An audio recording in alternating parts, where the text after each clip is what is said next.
Continuing Chapter 3, The Pharaoh and His Subjects. I guess that is not part of the title, is it? From The Dwellers on the Nile, Life, History, Religion, and Literature of the Ancient Egyptians by E.A. Wallis Budge.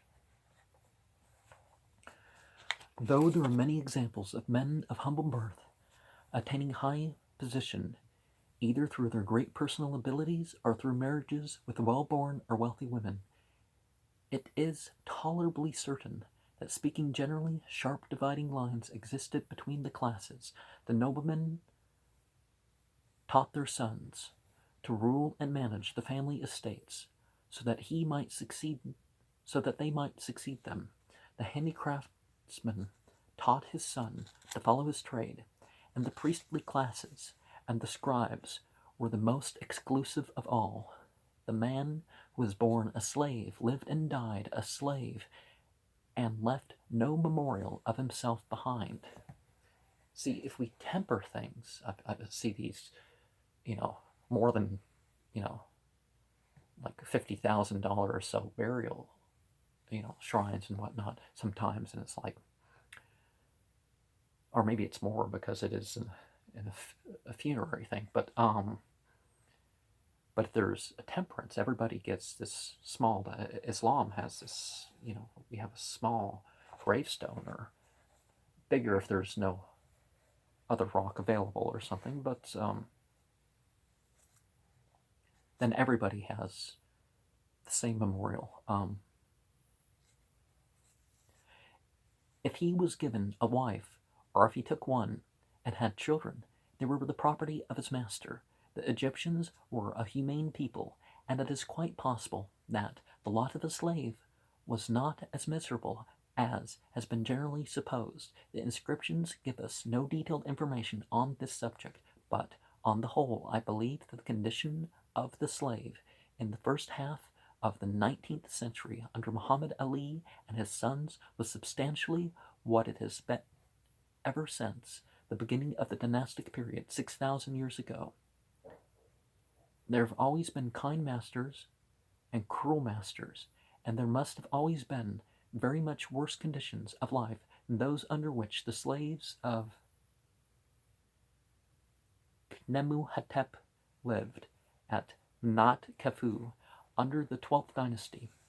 The Egyptian soldier, the history of Egypt, shows clearly that the Egyptians as a nation were wholly lacking in military spirit, and that they abhorred war. Whenever it was necessary to do so, they were ready to fight in a primitive fashion for their fields and canals and homes, but for the defense of their country as a whole, they were by nature and temperament unfitted. They had no national spirit, at all events, under the Old and Middle Kingdoms. Well, if it's for actual defense of their country, or are they just trying to extend borders? If you tell the people, you're no threat, but your country wants to defend its honor or something, people are like, yeah, right. If they have choice, they usually... So there's a difference between patriotism and self-defense, and protecting the side of the right and that sort of thing. And even under the New Kingdom, the principal object of all their raids and so-called wars was the acquisition of spoil and prisoners, whom they could use as slaves, though that portion of the Nile Valley, which is Egypt and is 600 miles long, lay open on both sides of the Nile to attacks of the warlike peoples of the deserts, and invasions from the north and south was always easy for a determined foe. Egypt never possessed anything that could be called an army until the beginning of the New Kingdom. The expulsion of the Hyksos by Ahmes I, and the successful raids in Western Asia and the Sudan, and the loot that they obtained, turned the Egyptians into fighters at intervals between 1500 BCE and 1100 BCE. But after the serious check which Ramses II received from the Hittites, native military ardor evaporated. With the rise to power of the 22nd dynasty, the period of the dominions by the Libyans, Ethiopians, Nubians, Assyrians, Persians, and Macedonians began. And let's take a break between that. Ramses in full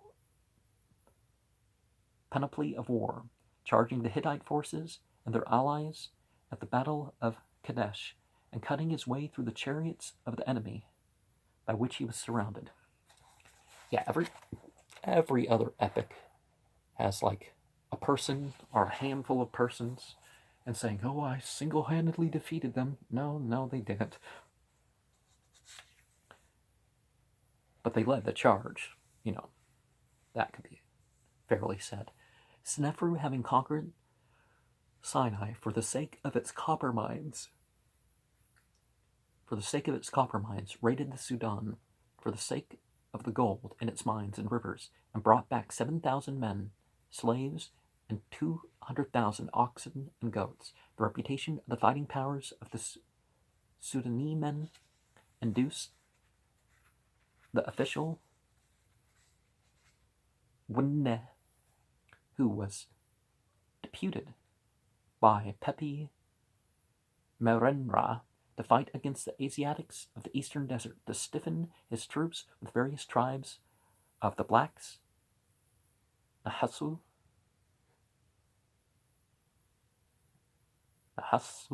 yeah.